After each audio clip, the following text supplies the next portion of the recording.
Oh, a nice one too. Get this rod out of the way here.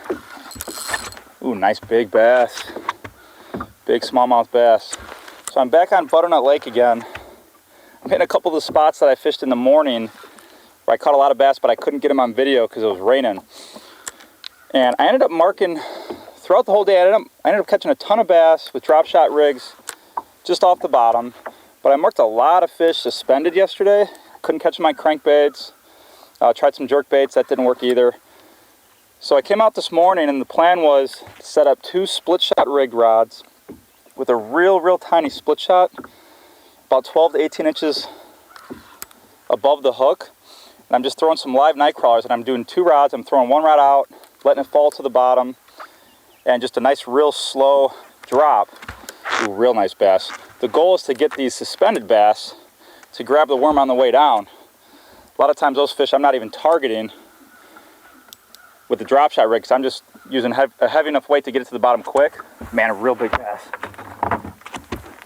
So I'm using a 2-rod setup. As 1 rod gets to the bottom, I'll let it sit there for a little bit as I cast the other rod out and let that fall.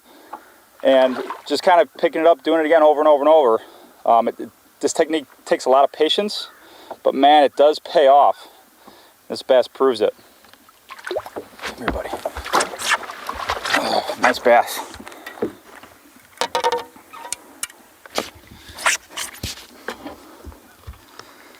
And the thing with this technique is I'm not just throwing 2 lines out and letting them sit on the bottom and dragging them. Oh, let me grab the pliers.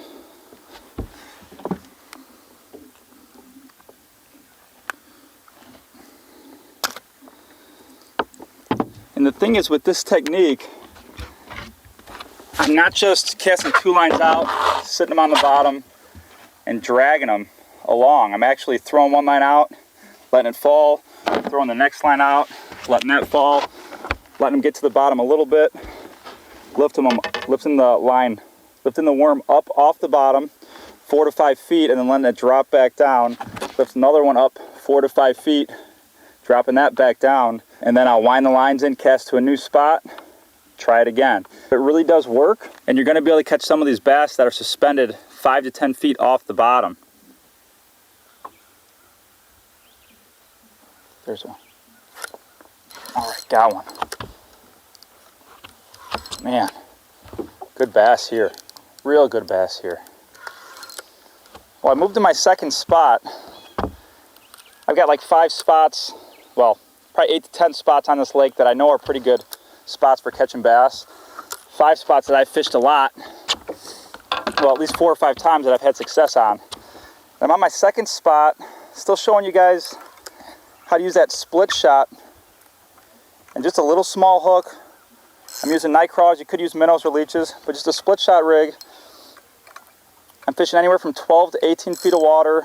It's a little small weight, and just letting this thing slowly fall to the bottom, lifting it up, dropping down to the bottom. It takes some time to fish this way. Honestly, I was starting to rethink it, and I was thinking about scrapping the video and just going to the drop shot rig just to catch some fish. But I stuck with it. I got another nice big bass here, geez. It's just a great rig for, I mean, if fish are active, they're gonna hit it, but if they're a little inactive, this subtle presentation might help you put 1 or 2 more fish in your boat. And if you really stick with it, I bet I could catch at least 1 or 2 fish at each of my main spots. I wouldn't use this technique as a search technique, but once I know there's some good spots with some deeper water, this is definitely a presentation I can go to catch some fish. Especially some of these fish that are a little inactive.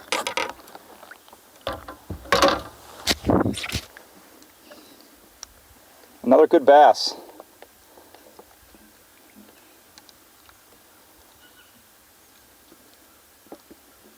And good hook job too. Let me grab my pliers here. Gorgeous morning, only 2 or 3 boats on the lake today. None of them fishing by me, which is nice. It's beautiful out. A little cool this morning, but it's going to be a high around 70 today. I think low 70s. It's the end of summer. Not sure if you can see in the on the shoreline there, but some of the trees are starting to turn colors. But it is it's the end of August, so end of summer fishing. A lot of the bigger bass are still deep on this lake with clear water. That 12 to 18 foot depth range works really well. Ooh, got one. This one hit on the leech. I lifted it probably 4 or 5 feet, let it drop, and it hit it right on that drop. Ooh, another nice bass.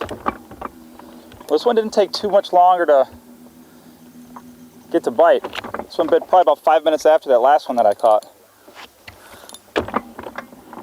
Man, another nice smallmouth. Jeez. Real big bass. This lake is awesome. I absolutely love Butternut Lake.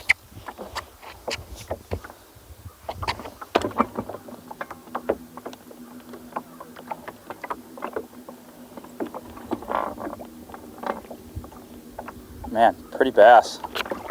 Come on in, buddy. Come on. Oh. Big, big, big bass. Man, this is probably the biggest one on my trip. And I actually had the bait shop ended up only having like medium-sized leeches, so I put two big bass. So I put two leeches on that rig.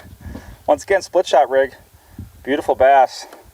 If I had my my scale out, I'd weigh it, but I don't want to keep it out of the water too long. Man, just gorgeous, gorgeous smallmouth. Split shot rig. That one hit right in about 15 to 16 feet of water. This is a technique that requires a lot of patience, but when you do get on those deeper drop-offs, anywhere from 12 to 18 feet of water on clear water lakes, give this technique a try. It definitely works.